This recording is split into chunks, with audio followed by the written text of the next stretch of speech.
মুসলমানেরা, আল্লাহ রাব্বুল আলামিন ক্লিয়ার করে জাতিকে জানায়া দিলেন, ও আমার নবী বলে দেন তাদেরকে ইহা সম্পর্কে, ইহা ওয়াইন কুনতুম ফি রাইবিম মিম্মা নাযালনা আলা আবদিনা। নবী আপনি ওদেরকে বলেন যে ইহা সম্পর্কে, মানে এই কোরআন সম্পর্কে যদি তোমাদের কোনো সন্দেহ থাকে যা আমি আমার বান্দাদের উপর নাজিল করেছি, তাহলে তোমাদের যত গোষ্ঠী আছে, সুহাদা সাহায্যকারী আছে, বন্ধু বান্ধব যা আছে, বুঝায় যারে, সমস্ত সাহায্যকারীদেরকে এক জায়গায় নিয়ে একটা সূরা অথবা একটা আয়াত রচনা করে নিয়ে আসো তো দেখি, ইন কুনতুম সাদিকিন, যদি তোমরা সত্যবাদী হয়ে থাকো। ভাই গো, ১.৫ বছর পার হয়ে যাচ্ছে, বলেন তো এই মোকাবেলায় কেউ জয়ী হতে পেরেছে? পেরেছে? আমার ভাইয়েরা, আজ পর্যন্ত এর মোকাবেলা কেউ করতে পারে নাই। বরংস যারা এই গবেষণা করেছেন অনেকের কপালে কালেমা নসিব হয়ে গেছে। কথা কোন ঠিক কিনা? অনেকের কপালে কি কালেমা নসিব হয়ে গেছে। আমার সম্মানিত ভাইয়েরা, এই যে ওমরের ব্যাপারটাই দেখেন, যেহেতু পয়েন্টটা আসলে আপনাদের জানা ওয়াজ, শুধু জেহেনে তুলে দিচ্ছি। আমার ভাইয়েরা, হযরত ওমর আসলেন নবীকে হত্যা করার জন্য। কথা কোন ঠিক কিনা? প্রতিমধ্যে দেখা হলো একজনের, বলল ওমর কই যাস? মতি গতি ভালো বুঝছি না।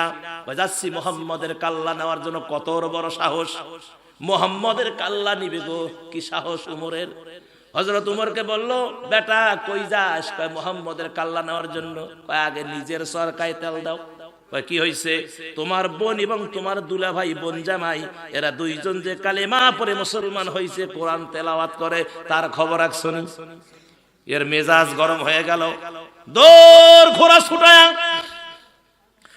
বোন জামার বাড়িতে উমরের আগমন বার্তা শুনে তারা পঠিত যে কোরআনের যে পৃষ্ঠাগুলো ছিল পঠিত, তখন তো আর এক জায়গায় কোরআন ছিল না, চামড়া এলাকা ছিল, বিভিন্ন জায়গায় লেখা ছিল পঠিত। সেই চামড়ার পৃষ্ঠাগুলো লুকিয়ে ফেললেন। ওমর গিয়ে বললেন, শুনলাম তোমরা নাকি ইসলাম কবুল করেছো। হ্যাঁ। আমার ভাইয়েরা, ফাতেমা, ওমরের বোন ফাতেমার স্বামীর দাড়ি ধরে জমিনে ফেলায় দিয়ে চামড়ার বেত দিয়ে মারা শুরু করলেন। চামড়ার বেতের কাজ হলো যে জায়গায় লাগে ছিঁড়ে ছিঁড়ে চলে আসে।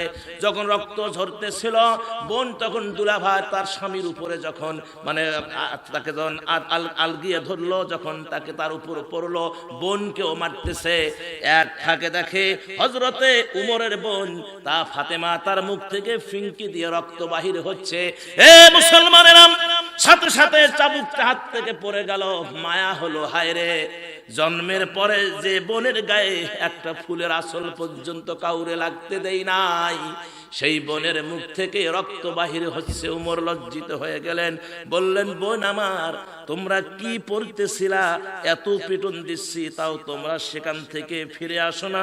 কি পড়তেছিলা? দাও তো একটু, আমি পড়ি, আমাকে দাও একটু পড়ে, আমিও পড়ি। হযরত উমরকে শোনানো হলো, তুমি নাপাক, তোমাকে পড়া যাবে না। আমার ভাইয়েরা, পবিত্রতা অর্জন করলেন। আর যখন বোন এবং দুলাভাই পড়া শুরু করলেন, সূরা তহাত থেকে পড়া শুরু করলেন, উমরের চোখের কোণা দিয়ে ঝরঝর করে পানি ঝরতেছে। এবার বললেন, বোন আমার বুঝ হয়ে গেছে, আমাকে নিয়ে চলো বিশ্ব নবীর দরবারে।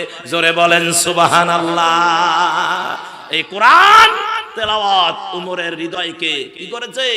বিগলিত করে দিয়েছে। ঈমান আনার জজবা এই কোরআন তেলাওয়াতে উমরের হৃদয়ে জাগ্রত করে দিয়েছে।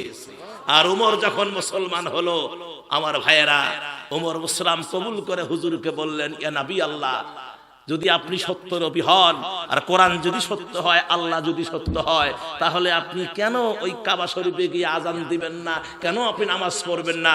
আমি ওমরের পিছনে সাথে চলুন। হুজুরকে সাথে নিয়ে গেলেন সাহাবায়ে কেরাম। হযরত ওমর নিজেই উচ্চ কণ্ঠে কাবার চাতালে আজান দিলেন।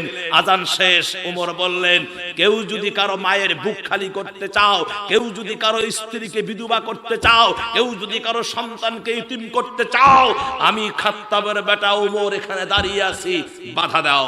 সেদিন আমার ভাইয়েরা, কাফেরেরা পাহাড়ের পাদদেশ থেকে খালি ইতিমের মতো, দর্শকের মতো তাকিয়ে তাকিয়ে দেখেছে, একটা কথা বলার সুযোগ হয় নাই। সেই ওমর, তিনি ইসলাম কবুল করার পরে আর থেমে থাকলেন না। হুজুর বললেন আনা খাতামুন নাবিয়্যিন, আমার পর আর কোন নবী পৃথিবীতে আসবে না। আল্লাহ যদি কাউকে নবী করে পৃথিবীতে পাঠাতেন, হযরত উমরকে নবী করে পাঠাতেন। সুবহানাল্লাহ জোরে কয় না, খালি আস্তে কয়, জোরে কয় সুবহানাল্লাহ।